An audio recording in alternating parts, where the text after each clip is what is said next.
I want us to think about the fact that you and I are sinners, saved by grace. I want us to think about that as though we strive for perfection, and we do. I think as we become new Christians, we have that urge to strive for perfection. That sin so abounds around us till every once in a while it affects us. Not only does it affect us, it infects us. It's like a bad cold. Somebody just sneezed in their hand and they just shook your hand, and you thinking, man, I got to get in there and wash my hand before I forget and rub my nose, because I don't want to be infected by that sin.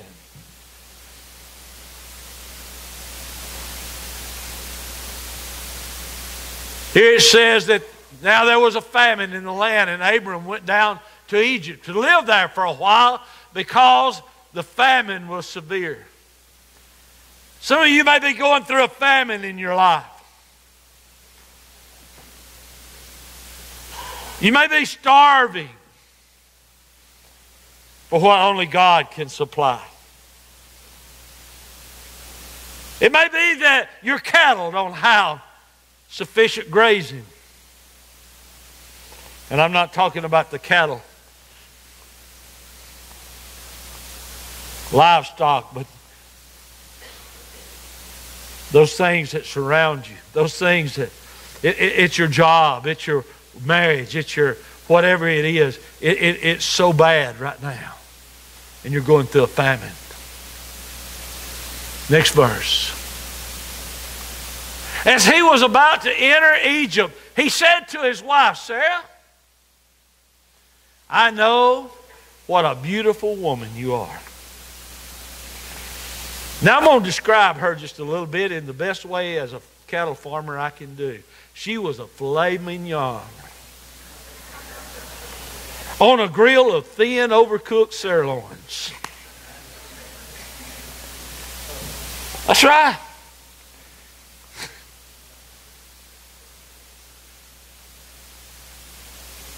She was beautiful.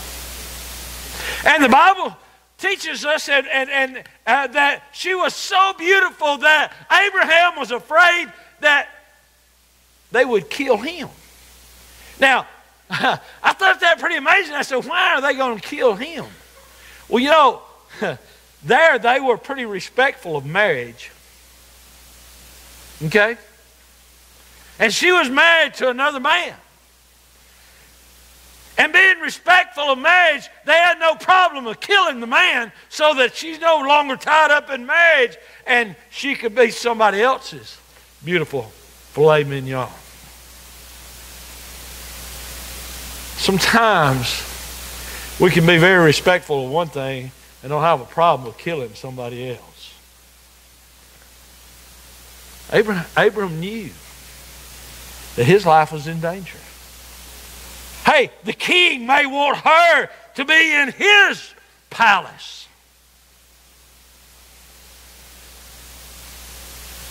There may be fear in your life today over something. And you're tempted to tell a little lie. It's just a little lie. You see, Abraham is going to tell her, hey, how about you telling those that ask that you're my sister? And then I'll be spared and we'll work through this some other time. Well, that was only a half lie because she was a half sister. But she was also his wife. Now, if you tell a half lie, isn't it really just telling a whole lie? Sin sometimes will creep in little bitty ways. Little bitty ways. Abraham is a hero of the Bible. Abraham, we'll read in a little while over in Hebrews, where he was a man of great faith. But sin wanted to creep into his life. Listen, you may be here today and you may be saying, look, I was raised in the church. I know who God is. I've been to an altar. And I've surrendered my life to Jesus. I know who Jesus is.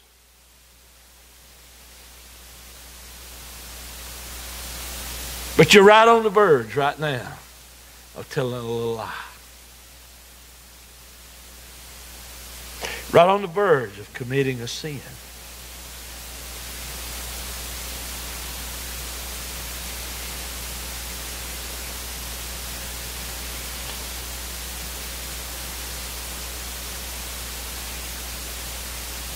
Next verse. When the Egyptians see you, they will say, this is his wife. Then they will kill me, but let you live. See where his fear was? You're so beautiful at the age of 65. Woo! Some of you ladies are beautiful at the age of 65. Hey, baby.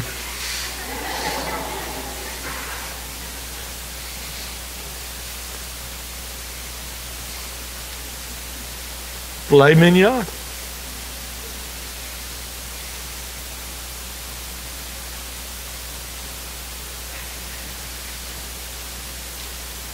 You just say you're my sister. Just do this little bitty thing. See, it's bad enough that he's going to lie, but now he's involving somebody else in sinning. Isn't that the way sin works? Isn't that the way sin works? If you're in sin, you want to drag your wife into sin. You want to bring your husband into sin. Oh, it's just a little sin. It's a half-truth. Preacher will never know. Church will never know. In time we forget, God always knows. People, you can't go far enough across this nation to get away from what God knows. Now, you can deceive me, you can deceive the church, but you'll never deceive God. It didn't matter that Abraham was somewhere else. He was traveling to another place, that people didn't know him, that were surrounding him. God was still there. And believe me, sin will find you out. You just say you're my sister so that I will be treated. Any of you got bad eyes?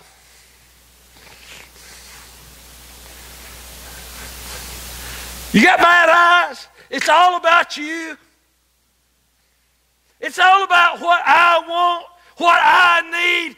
It's all about my life.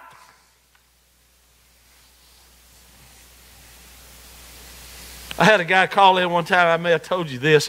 He said, Junior, I can't come to work today. I got eye problems. I said, what kind of eye problems you got? He said, I can't see me coming to work today.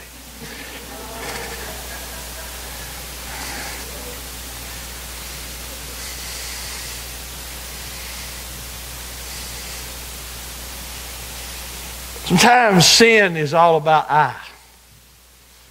What I want. Marty, Diane brought it up in Sunday school. Marty's been teaching us out of Judges that they did everything that was right in their own eyes.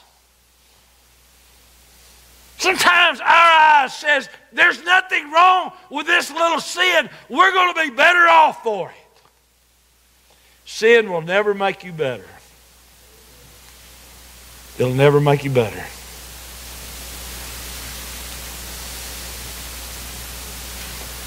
Sin has never made anybody better.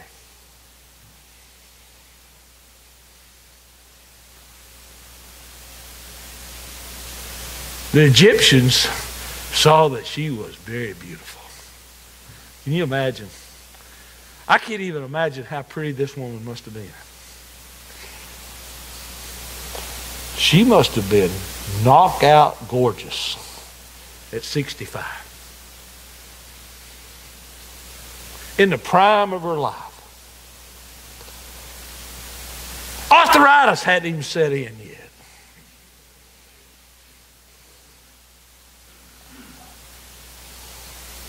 Everything was just perfect. Abraham knew that she was so beautiful, every man over there was going to desire, including the king.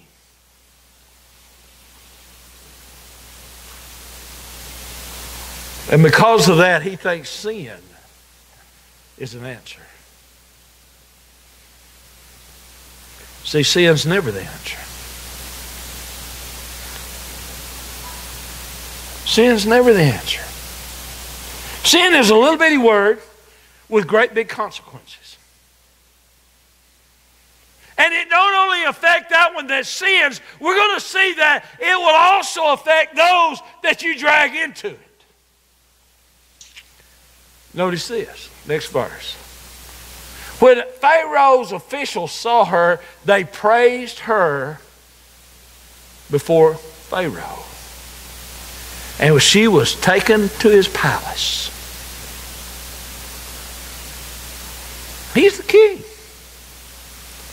How in the world can sin touch the king? How can sin get involved because he don't even know that she's somebody else's wife? God knows. And even sometimes those that are innocent get caught up in your sin. I want you to hear that.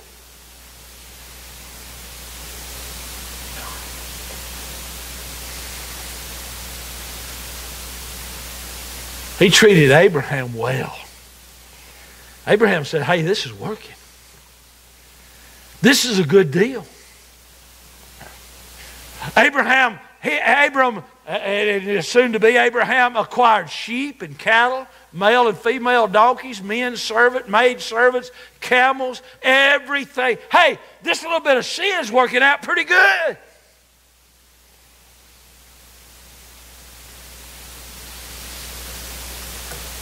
But the Lord, here's the catch.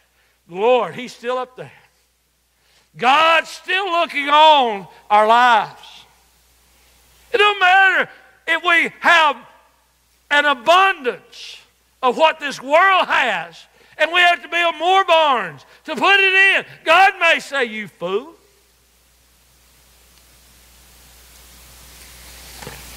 Now, Diane brought out, we're not supposed to say that, but God can. God can say, you're not reverencing me in this.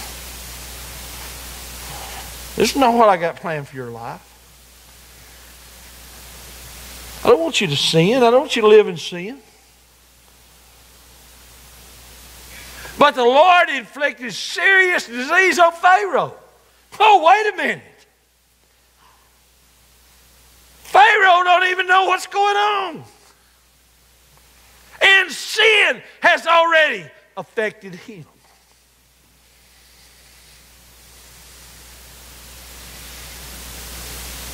See, sin is, I'll tell you something. Sin's like that disease you don't know you got, that you can pass on to somebody else. Sin's infectious. Sin's devastating. As a matter of fact, the wages of sin is death. Pharaoh, he's come up with some serious, and that's what the Bible calls it, serious disease.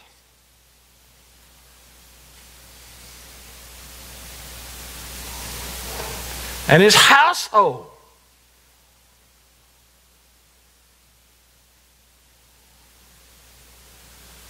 Pharaoh summons Abraham over there. He said, what have you done to him?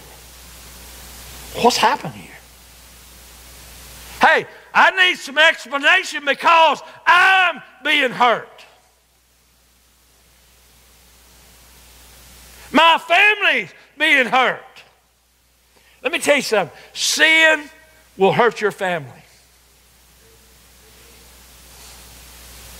Sin will hurt your church. Sin will hurt your boss at work.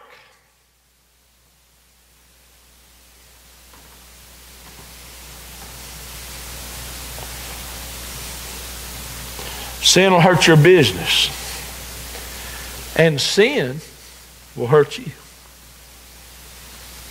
I promise you. Sin untreated is deadly. And you know what? There is a treatment for it, but there's only one. There's only one source to eliminate sin. There's only one covering for our sin. There's only one medication for our sin. And He died on the cross of Calvary for us. And He arose on the third day victorious over death, over sin, hell, and the grave. Why didn't you tell me she was your wife? See, sin gets out. Now He says, wait a minute. The only thing that's changed in my life is this woman's come into my life, and now everything is chaos.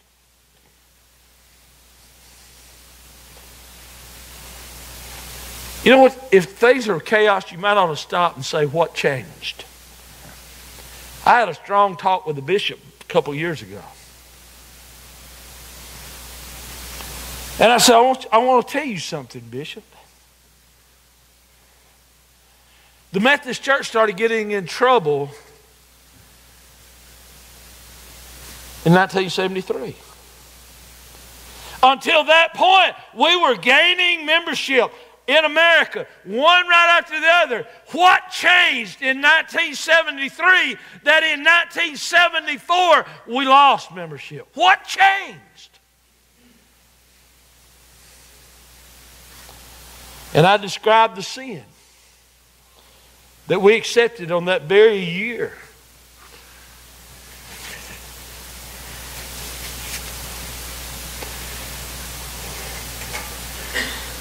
And every year since that 1973, we've lost memberships because sin crept in.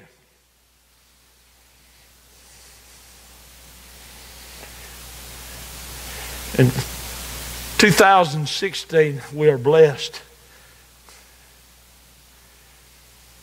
that at least a large portion of that sin was ruled out. We finally got our eyes open. We finally saw that sin was affecting us.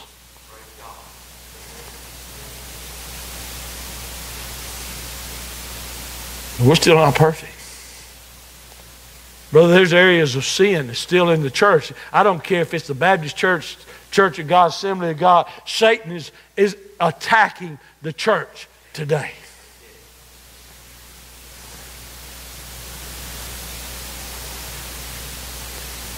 Baptists don't have a lock on being perfect.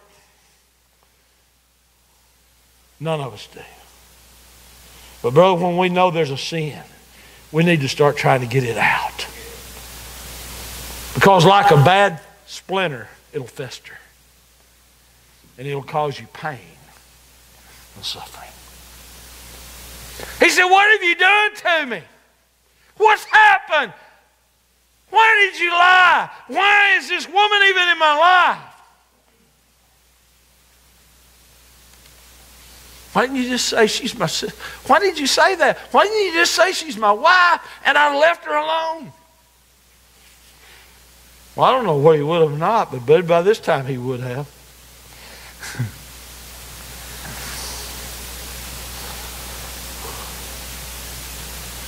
He said, take this woman and get out of my sight. Take this sin that you committed and you get out of Dodge. You get out of my kingdom. You go as far away from me as you can go. People, that's what we need to do with the sin in our life. We need to say, get out of here. Go as far away from me. God, I rebuke it. I don't care if it's adultery. I don't care if you're a thief. I don't care if you're a drug addict. I don't care what the sin is. Brother, I want to tell you something. You better start praying that God get it out of your life and get it as far away from you as you can, because it'll never do anything but hurt you.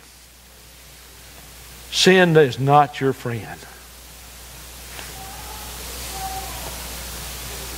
That's one reason the Bible teaches us strongly that we should not be unequally yoked together. Because I'm going to tell you something. When a sinner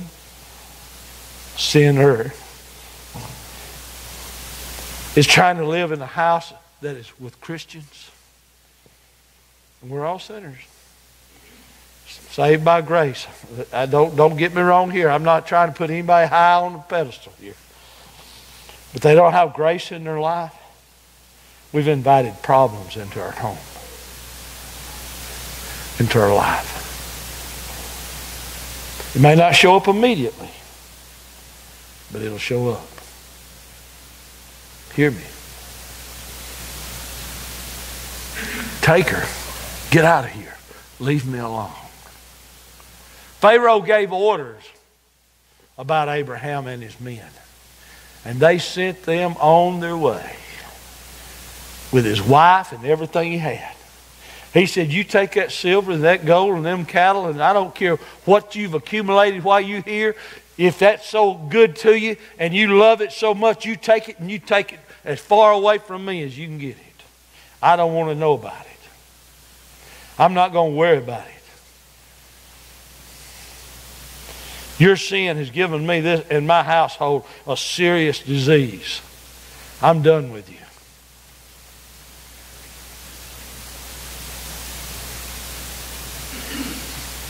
Next verse. Over in the 13th chapter. You see, Abraham was a man of faith. Abraham, if you read over in Hebrews, and we may get there and we may not, I don't know how long I'll stay right here, but if we do, you'll find that Abraham was one of the heroes of faith. Okay? You know why he became a hero of faith? It's what happened in the first few verses of chapter 13. What happened is he went back to the Bethel where he had first built an altar. He went back there. Him and his wife and everything that he had, and Lot went with him. Next verse. And I want you to see this. Abram had become very wealthy, had livestock, silver, and gold. But there's something lacking in his life. I want you to hear it. You may have everything that you ever wanted in this life. You may have a beautiful woman under your arm. Abraham did. You may have all the cattle. You may have a new baby. You may be blessed with blessings beyond your very expectations. But there's one thing lacking in your life. You know what it was with Abraham? He said it went back to Bethel.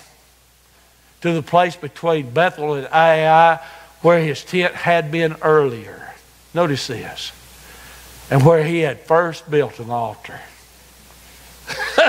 Hey, what's lacking in my life is I need to go back and I need to get right with God.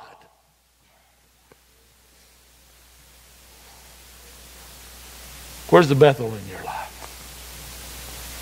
What's your story? What are you living through that you don't have to live through? What are you lying about? Listen, a man one time, we were having church conference. I believe it was right here, and he was sitting right back there. And he said his church wasn't growing. He said, I go out and I visit in the neighborhood. Some of y'all going to remember this. And he said, everywhere I go, they say, we're already members down at Old Brazier's Chapel. We already go to Old Brazier's Chapel. I turned around and looked at him. I said, man, you keep visiting. Because when I go, they tell me the same thing, and I ain't ever seen them. Lying. When you've been here as many years as I have, and you're a member and I ain't ever seen you, let me tell you something. You lied. You know why you lied? Because somewhere along the way we done wrote you off the books. When you die and you say, well, I'm a member down at Old Brazier's Chapel, there will be no record of it.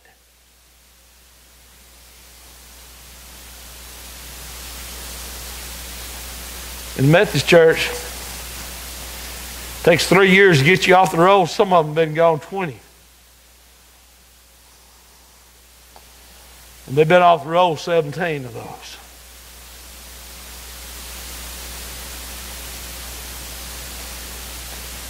I'm going to tell you something. When you stand and you vow to your wife that you're going to be a good husband, and you're going to love her only, and you make all those marriage vows that you make, and you break those vows, let me tell you something.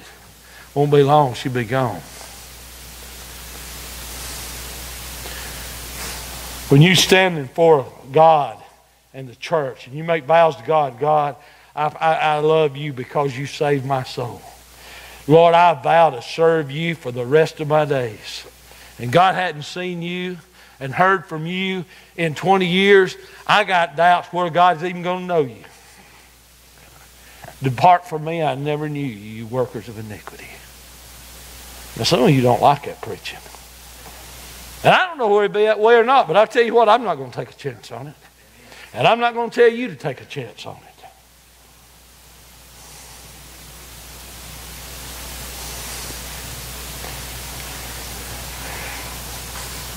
When you go to die and the preacher comes up and he says, what can I say? You say, well, they were a faithful member of Old Brazers Chapel Methodist Church. And I say, well, I've been there 20-something years and I ain't ever seen them. I'm going to question the faithful part. If they had had both legs cut off and they can't even walk to the car, and they hadn't had anybody there that could get them to the car, then I might say, well, you know, I guess they did the best they could, but I'll tell you, most of them are standing up walking. They're able to go to the grocery store and Walmart. They can go to the ball field. They can see the grandbabies play. They can do all these other things, but they can't come to church. That's not faithful. That's not keeping your vows. The Bible teaches me it's better not to vow than to vow and break it.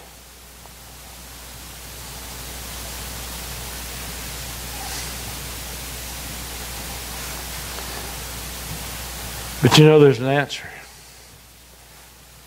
Go back to Bethel. Go back to Bethel. I want to go over to Hebrews for just a minute. She's going to have a lot more scripture than I'm going to be able to touch on, but I want to go over there for just a minute, and I want to bring something to your attention. Over in the 11th chapter of Hebrews. Now it said that Abraham was credited faith for all these things. And it says that his beautiful wife gave him a son way past time, and she was barren, and all these things, all kind of things happened, all kind of miracles in his life because he went back to Bethel. Let me tell you why it happened. He went back to God. Good things began to happen to him. But I want to skip all the way down to about the 16th verse. It says, instead, they were longing for a better country. It's talking about all these men of faith, these heroes of faith, including Abraham. And it says this, instead, they were longing for a better country, a heavenly one. Therefore, God is not ashamed to be called their God, for he has prepared a city for them. By faith, Abraham, when God tested him, offered Isaac as a sacrifice. He who had received the promise was about to sacrifice his one and only son. This is what Bethel did for him. He said, God, it's my son. You made promises to me that he's going to lead nations, and there's all kind of things that's going to happen. But God, if you say kill him, I'll kill him.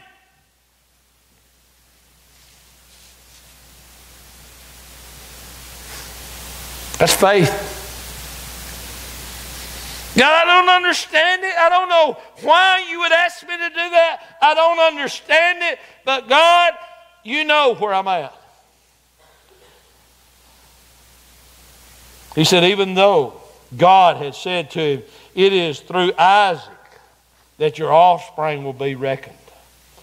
Abraham reasoned with God, reasoned that God could raise him from the dead. Hey, that's faith. If I kill him, I know a God that can raise him from the dead. If God wants him to be the leader of these nations, God can bring him up. Even if I put a knife in him on a rock, on an altar, that God has told me, I know God can. I can't, but God can. I think about Shadrach, Meshach, and Abednego. Facing a horrible death. We won't bow and we won't burn. Because God can. That's what they said. Brother, they come out of the furnace. 3 Hebrew children, and they looked in there and they said, but we see a fourth. He looks like the Son of God. Notice this. Abraham reasoned that God could raise the dead. And figuratively speaking, he did receive Isaac back from the dead. Why? Because a sacrifice was offered. Let me tell you something. You're here today, and if you're a lost sinner, you're dead. It's been said that the lost are dead men walking. But you can be brought back from the dead. Why? Because God gave His Son for you. God made a sacrifice. We know in Isaac's case, in Abraham's case, there was a lamb caught in the bramble back in the back. And there was the sacrifice. We know that God made a sacrifice for you. I'm telling you, if you've made an altar somewhere, go back to it. Right here. And if you've never made an altar, come to it.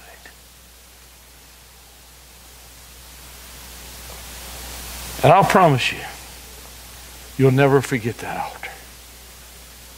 As long as you have mine, you'll never forget that first experience with Jesus. I remember it as a young man, young boy. I remember my baptism. I remember a little bitty man called Dewey Phillips. Little bitty fellow.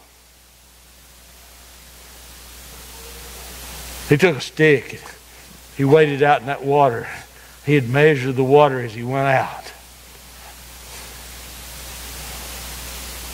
And then he brought us out there and he began to baptize us.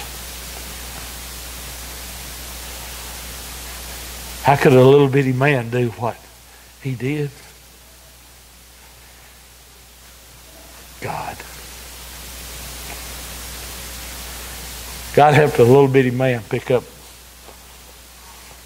far beyond his weight. One after the other.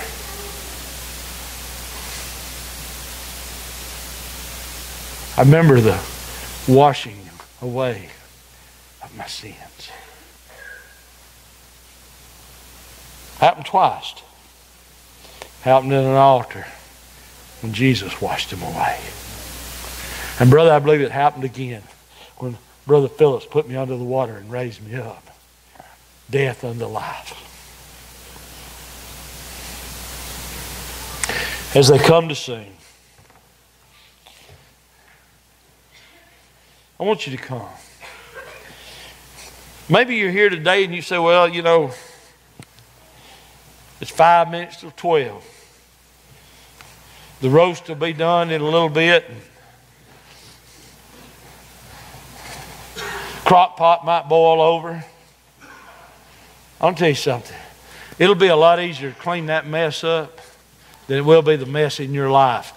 And the only place that you can clean the mess up in your life is right here in this altar.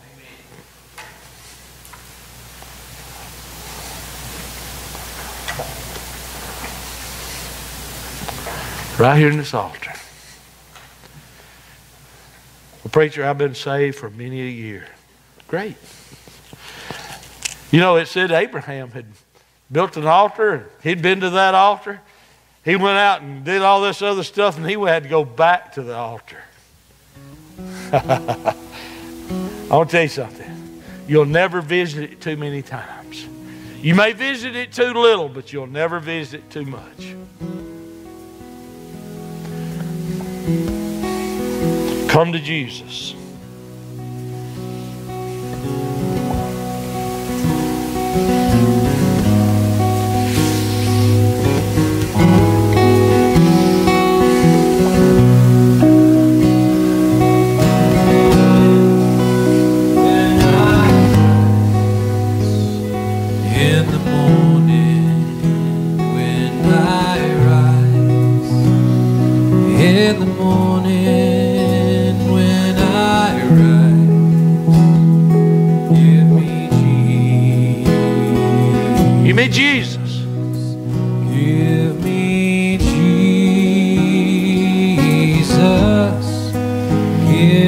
Silver and gold, cattle, all those things are important sometimes, and we put great value on them. But let me tell you something. When you're dying in your sins, give me Jesus. Give me Jesus. When you got that serious illness going on, give me Jesus. When you got that fear that's coming upon you and you can't seem to shake it, give me Jesus. Give me Jesus. Jesus, give me Jesus. You can have all this world. Just give me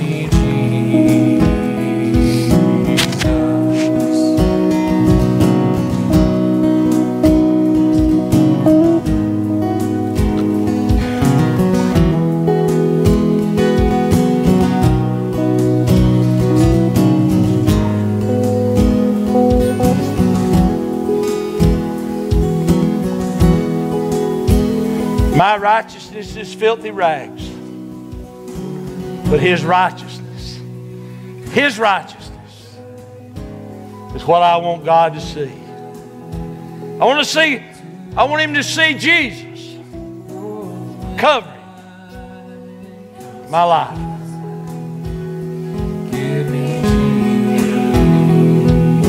Give me Jesus.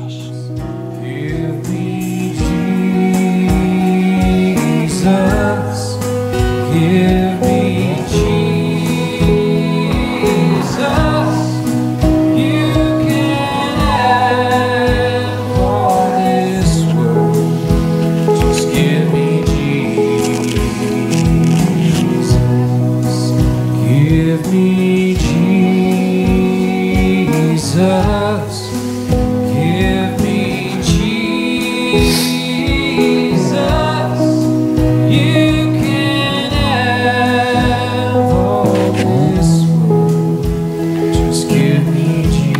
Give me Jesus.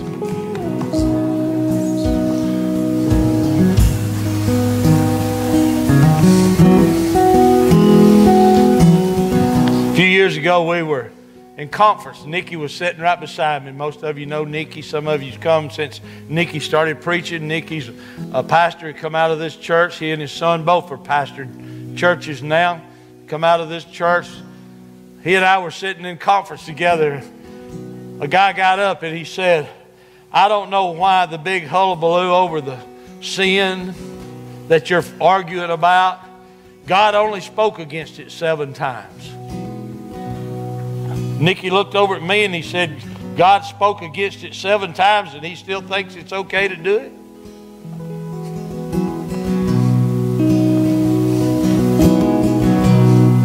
See, our righteousness don't make sense. It puzzles people. God's righteousness makes sense. God gave His Son Jesus. His righteousness says that He died on a cross. He rose on the third day. He reigns beside the Father right now, interceding for our sins. Because His righteousness makes sense. I'll never get there on mine. But I thank God I don't have to. I thank God for a sacrifice good enough to cover a multitude of sins. Amen. We'll have service tonight. We're also going to have communion tonight. Josh will be preaching tonight, but we'll serve communion. Communion is one of the sacraments that the Methodist Church looks at as being a very important sacrament. Not to be taken lightly. But it's one that if you're in love with God, Jesus, and your neighbor, you're to participate in. And it says as often as you can do that, remember what God gave for you. Remember the cross of Calvary. Remember the empty tomb. Remember that He reigns eternally. Amen. Do this in remembrance of me, He said. Amen. Willie, would you dismiss us, please?